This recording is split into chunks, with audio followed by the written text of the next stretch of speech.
13 जनवरी 2025 को दुनिया के सबसे बड़े मेले यानी कि प्रयागराज महाकुंभ की शुरुआत हो रही है। लेकिन उससे पहले यहां अखाड़ा परिषद की बैठक में संतों के बीच मारपीट की तस्वीरें चर्चा का विषय बनी हुई हैं। ये पूरा विवाद अखाड़ों के स्नान के क्रम बदलने को लेकर शुरू हुआ।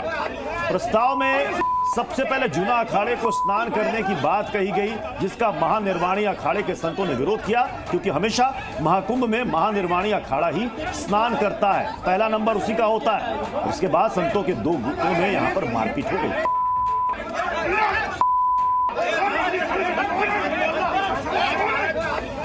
तो अलग अलग तस्वीरों के जरिए इस पूरे घमासान को समझिए। संतों के बीच आखिर क्यों हुआ घमासान? दरअसल महाकुंभ में स्नान करने का क्रम होता है, इसी को लेकर के अलग अलग अखाड़ों के बीच विवाद हुआ। एक अखाड़े की ओर से आरोप लगाया गया कि भाई जो परंपरा चली आ रही है उसको बदलने की कवायद की जा रही है और इसी को लेकर के आपस में भिड़ंत हो गई है। तो महाकुंभ से पहले महादंगल यहां पर देखने को मिला है। प्रयागराज में संतों के बीच घमासान की ये तस्वीरें सामने आई हैं।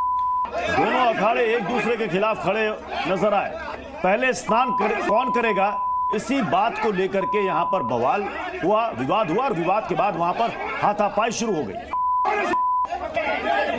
राजसी स्नान को लेकर के मारामारी की तस्वीरें संतों के बीच है। महंत रविंद्र पुरी ने इस पूरी घटना को लेकर के क्या कहा है, आइए आपको सुनाते हैं। देखिए, अभी डिमांड की बात नहीं है। अभी पहले देखना, गंगा जी जो दो धाराओं में बटी हुई है, एक धारा नहीं दो धारा है। अभी हम देखेंगे ज़मीन गीली है, सूखी है, कैसी ज़मीन है। उसके बाद कहाँ पे हमारे अखाड़ों को ज़मीन अलाट होगी वो देखना है। उसके बाद ही हमें पता चलेगा कितनी ज़मीन शेष बची है, कितनी नहीं बची है। पिछले मेले में इस मेले में अंतर ये है, पिछले मेले में ज़मीन बहुत थी और अब गंगा जी का इस बार का जो रुख है ये दो धारा में बटी हुई है, तो लगता है ज़मीन इस बार कम हो जाएगी। अब देखते हैं जो भी वहाँ पर निर्णय होगा वहाँ देख लेंगे। सभी 13 अखाड़ों के संत रहेंगे। तो प्रयागराज महाकुंभ में स्नान के क्रम बदलने को लेकर के यह पूरा विवाद हुआ है। पहले महानिर्वाणी अखाड़ा कुंभ में शाही स्नान करता था, लेकिन है प्रस्ताव के तहत जूना अखाड़े को इस बार पहले स्नान की बात कही गई, जिसके बाद यहां पर मारपीट हो गई। देखिए, पहले और अब के प्रस्ताव में अखाड़ों के स्नान का क्रम क्या है, किस बात को लेकर यहां पर महासंग्राम छिड़ गया। पहले स्नान का क्रम क्या था, प्रस्ताव जिस पर विवाद गहराया है। महानिर्वाणी अखाड़ा ये पहला क्रम था, ये सबसे पहले स्नान करता था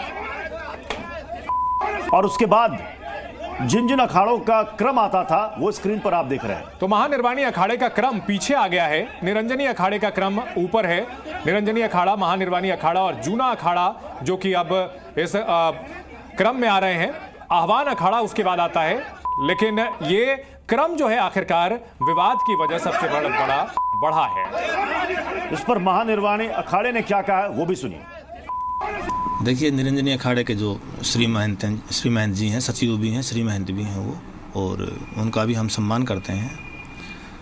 तो ये उनका अपना वक्तव्य है, हमसे इस विषय में कोई चर्चा नहीं हुई है और न हम, क्योंकि सभी अखाड़ों की अपनी अपनी परंपरा है। सभी आपस में, निरंजनी अखाड़ा हरिद्वार में सर्वप्रथम स्नान करता है, उसके बाद श्री पंचदश नाम जूना अखाड़ा करता है, उसके बाद तीसरे नंबर पर अटल और महानिर्वाणी हम लोग तीसरे नंबर पर वहाँ स्नान करते हैं। ऐसे ही उज्जैन में श्री पंचदश नाम जूना अखाड़ा पहले स्नान करता है, उसके बाद निरंजनी अखाड़ा, वहाँ भी हम तीसरे नंबर पर स्नान करते हैं। ये आपसी हमारे महापुरुषों का वो रहा है पहले से ही, और सदी प्रयागराज में भी सैकड़ों वर्षों का तो गवर्नमेंट के पास ही रिकॉर्ड होगा ना। तो ये ठीक है, उन्होंने अपनी बात कही है, वो एक बात कहना अलग बात होता है, लेकिन परंपराओं के साथ में कोई वो नहीं करता। हम सब एक दूसरे के इष्ट और देवताओं का भी सम्मान करते हैं। यहाँ सिर्फ बात स्नान की नहीं है, यहाँ देवताओं के सम्मान देने की बात भी होती है। जी न्यूज़।